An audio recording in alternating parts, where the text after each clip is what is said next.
For those of you that have a Chiron Mars aspect, Mars corresponds to the masculine principle, the aspect of self that wants action, activity, things to happen.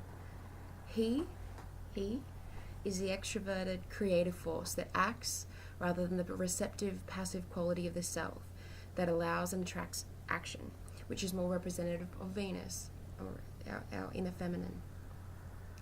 Both are working simultaneously within each and everyone's psyche.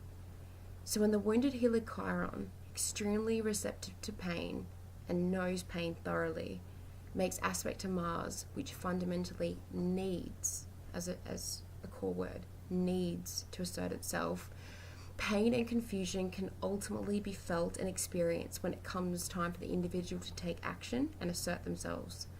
The outcome of this frequent experience can be avoidance, or the want to escape, having to even deal with taking action. Tiptoeing when it comes to making significant progress and applying oneself, when it comes time to be firm in decisions and actions. In regards to communication, especially for a Chiron in Gemini or Chiron in third house, a Chiron in the third house individual, the outcome can be abruptness in delivery or lack of tact, which imparts pain on the individual, as they feel guilt and irritation at themselves for being rude, crude, or insensitive. One example of how Chiron in a particular sign with Mars in aspect can create this kind of disharmony. Or in contrast, complete lack of decisive and direct truth when expressing oneself. The two outcomes can alternate within one personality. Because of the pain factor inflicted by the want and the need to take action, this process can be seen as, or cultivated into, ancient shamanic practice, whereby a rite of passage is a fundamental process to pierce the veil of the regular consensus mind, in order to see what is beyond. Pain does not need to be pain for the sake of it, for indulgence, for acceptance of just being for the acceptance of just being an aspect of a human existence.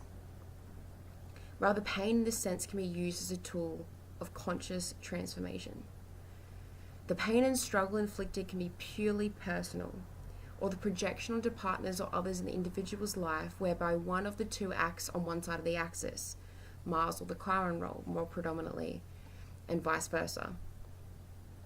For an impulsive, take action kind of persona, an attraction to the wounded or others interested in other dimensional realities, healing, where the integration of fragmented parts of the psyche can occur, often results. The attraction to different personas to satisfy the play of these two characters, Mars and Chiron, will be reflective of one's own state of consciousness at any given time, and whether they want to continue the thoughtless action pain cycle, or whether they are attracting in another to help them resolve their own fragmented, segregated selves. If the latter is the case, which is the attraction to integrative personalities with a wish for internal conflict resolution, the initial closeness when a bond is being formed may invoke a multitude of varying pain responses, awkward responses, as discarded parts of the psyche are surfacing. The squares and oppositions are more likely to bring out personal, internal mental conflicts when it comes time to consider taking action and when not to take action or to pursue certain interests. Additionally, others will enter the lives and situations which will evolve. Others will enter the lives and situations which is representative of this conflicting dynamic. The Triton sextile is more a subtle way of linking pain with conscious awareness of the need to integrate, to see the purpose of painful experience. Often these people are high in empathy and have a natural sensitivity and potentially more tact in applying these principles. This aspect is more aligned with a natural deep compassion towards others, and it can bring about an innate need to end the suffering as much as possible for not only themselves but ultimately others. So despite the nature of the interaction between Mars and Chiron, the overall theme of wounding and action, of the masculine and healing, there is an interplay there. And quite often in the earlier years especially with more harder aspects, challenging and more spiritually rigorous aspects, this dynamic tends to be a lot more naive, a lot more youthful, young, running away from any notion of pain or any notion of there's anything wrong with themselves.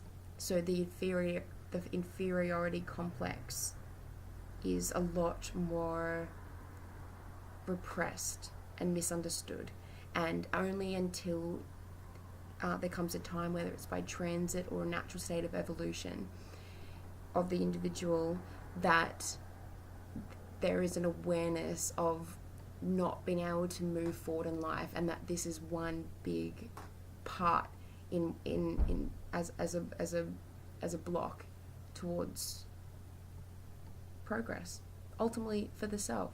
So yes, being aware of this is, I think, extremely important, and especially if there's issues around speaking up, issues around depression, issues around not only a blocked throat chakra or a mode of expression, but also in whichever sign Chiron's in, how is that wounding being affected physically as well.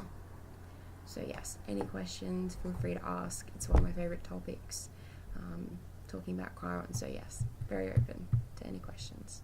See you soon.